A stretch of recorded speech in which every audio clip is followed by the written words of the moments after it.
Hey everyone, today's video covers one of the most serious leadership tests in modern history. Our topic is Truman and the Berlin Airlift, Command Decisions, Presidents on the Brink. This story shows how a single decision by a president helped prevent war and save millions of lives. It is a powerful example of calm leadership during extreme pressure. After World War II ended in 1945, Europe was left in ruins. Cities were destroyed, industries collapsed, and food was very scarce. Germany suffered more than most countries. Its government had fallen, and its economy was broken. To keep peace, the Allied powers divided Germany into 4 occupation zones. The United States, the United Kingdom, France, and the Soviet Union each controlled one zone. Even the capital city, Berlin, was divided the same way. This was unusual because Berlin was located deep inside the Soviet-controlled area. At first, the Allies worked together. But very quickly, distrust grew between the United States and the Soviet Union.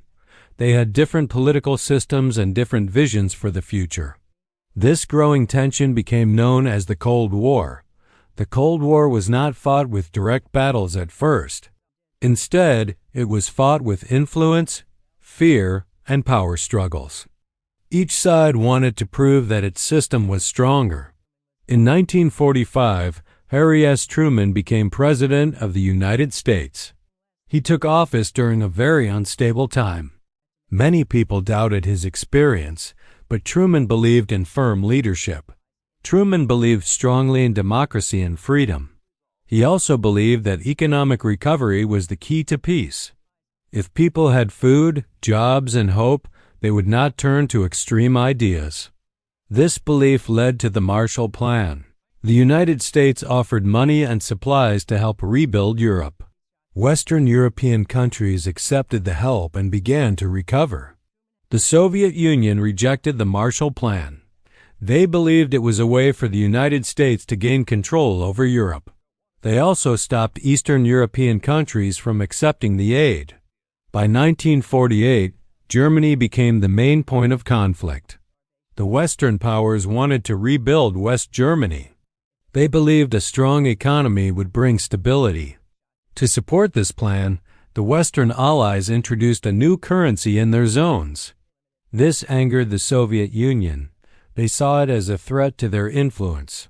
In response, the Soviet Union took a dramatic step.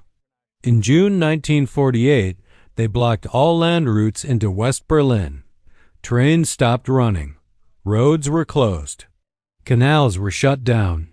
This action became known as the Berlin blockade. More than 2 million people in West Berlin were suddenly cut off. They had very little food, fuel, or medical supplies. The goal of the blockade was clear. The Soviet Union wanted the Western Allies to leave Berlin. They believed the United States would not risk a war over the city. President Truman now faced an extreme challenge. If he sent ground troops through the blockade, it could start a war with the Soviet Union. If he withdrew, it would look like weakness and betray the people of Berlin. This was a true command decision. Every option carried serious risks. The future of Europe was at stake. Truman met with military and political advisors.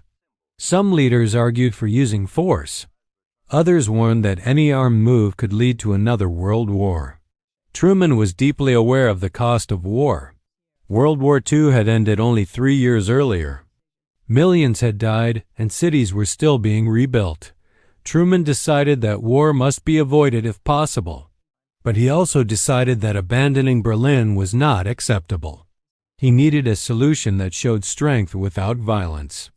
That solution was the Berlin Airlift. The idea was simple but extremely risky. Instead of using roads or railways, supplies would be flown into West Berlin. Planes would deliver food, coal, medicine, and other essentials. They would fly over Soviet-controlled territory without stopping. If the Soviets attacked the planes, war could begin. Many experts believed the plan would fail. They said it was impossible to supply a large city only by air. But Truman believed it was worth the risk. The Berlin Airlift began in June 1948. At first, only a small number of planes were used. But the operation quickly expanded. Pilots flew day and night. They landed in difficult weather conditions. Fog, snow, and ice made flying very dangerous. Despite these challenges, the airlift grew stronger. New airfields were built. Flight schedules were improved. Maintenance teams worked nonstop. At its peak, one plane landed in Berlin every few minutes. Coal was especially important because winter was coming. Without heat, people would freeze. President Truman closely monitored the situation. He made it clear that the United States would stay in Berlin. His calm and steady leadership helped reduce panic. The people of West Berlin showed great courage. They cooperated and followed strict rules to save supplies. They trusted that the airlift would continue. Pilots became symbols of hope. Some dropped small candy packages for children. These small acts lifted morale during hard times. The Soviet Union faced a difficult reality. The blockade was not working. Instead of forcing the Allies out, it made them look strong and united. The world watched the airlift with great interest. Many countries admired the peaceful response. The United States gained respect for choosing help over force. After almost 11 months, the Soviet Union ended the blockade. In May 1949, roads and railways reopened. The Berlin Airlift had succeeded. The results were historic. West Berlin remained free. A major war was avoided. Millions of lives were protected. Truman's decision changed the direction of the Cold War. It proved that strong leadership did not always require military action. Sometimes restraint and creativity were more powerful. The Berlin Airlift also strengthened alliances. Later in 1949, NATO was formed. This alliance promised mutual defense among Western nations. Germany remained divided for many years. Berlin continued to be a symbol of global tension. But the airlift showed that unity could overcome pressure. Truman's leadership during the crisis defined his presidency. He stood firm without aggression. He chose courage guided by reason. Historians often describe the Berlin Airlift as a victory of peace. No bombs were dropped. No soldiers fought. Instead, planes carried food, fuel, and hope. The mission saved lives and preserved stability. This event teaches an important lesson. Leadership is not only about power. It is about responsibility, judgment, and humanity. President Truman stood on the brink of war. His decision helped keep the world from falling into chaos.